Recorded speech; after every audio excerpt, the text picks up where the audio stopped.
Well, hello again, everyone. Thanks for clicking on me again. So, yes, this is another of the My Arse series.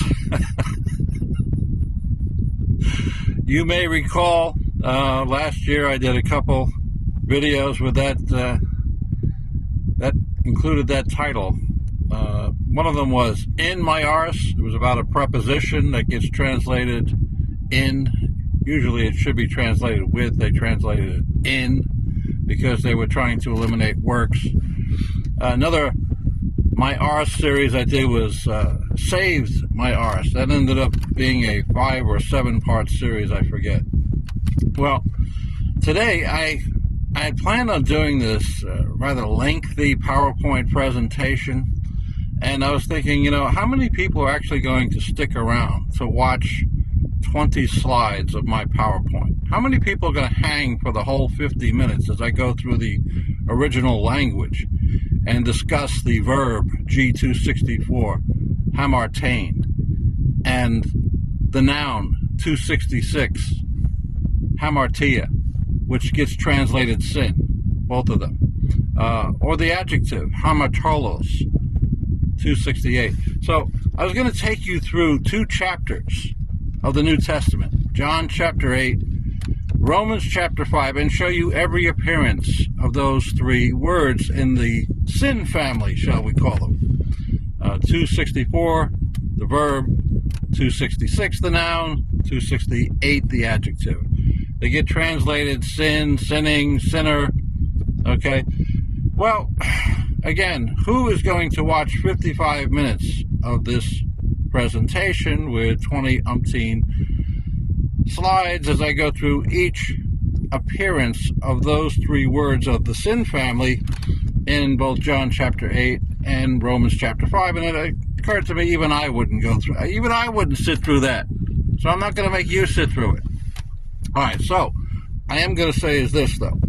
I did go through John chapter 8 and Romans chapter 5, and I examined each appearance of the words that get translated sin from those 3 original words.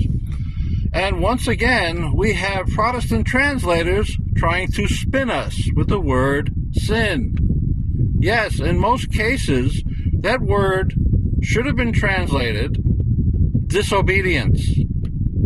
But if you're continually talking about disobedience and allegiance and faithfulness, and you are in full-fledged rebellion yourself, as they were, the 16th century Protestant translators, they were in full-fledged rebellion from political and religious authority at the time. In fact, it was a capital offense to do what they were doing, which was translating the Latin and the Greek into the vernaculars of Europe. That was a capital offense. The Roman Catholic Church would burn you at the stake for that.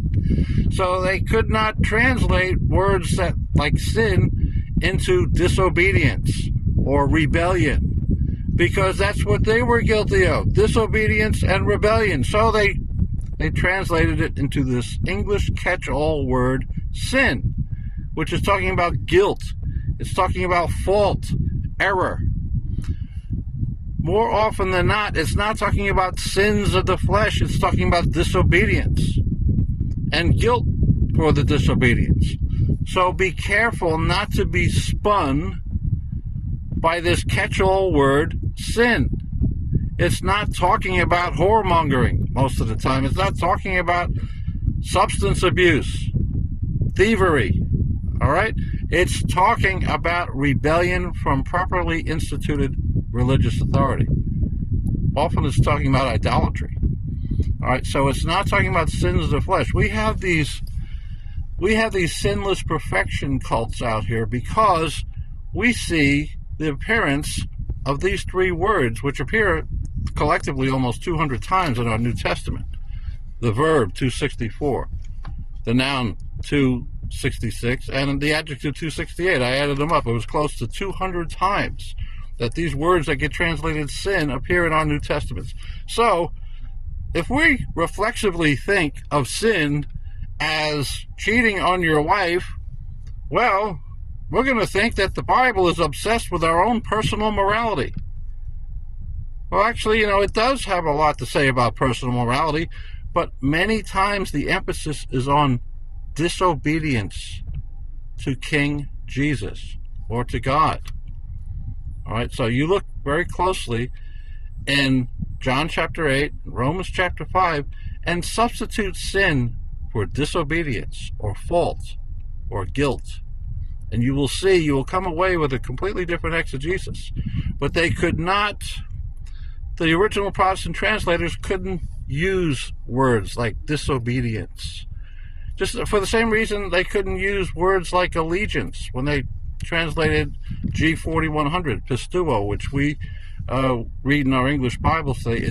It's translated believe. Wherever you see the word believe, well, as I've said before, unless you see the specific content of the belief, it's talking about allegiance. It's talking about fidelity. Same thing with the word that gets translated faith. So once again, I've been trying to sound the alarm for the past year.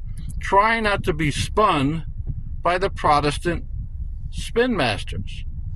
They had an agenda. They were in full-fledged rebellion from the Roman Catholic Church, which was a good thing. However, they spun some words, and today we are lost at sea. We think salvation is by belief, when it's actually by fidelity. We think the Bible is obsessed with sin, when actually it was talking mostly about rebellion from religious authority. So, all right, I hope that this is the tweet of that hour-long presentation I was going to give you. We'll see. Maybe, I don't know if this is going to work better. Maybe I'll have to do the whole presentation. I don't know. We'll see. You let me know. Have a good day, everyone.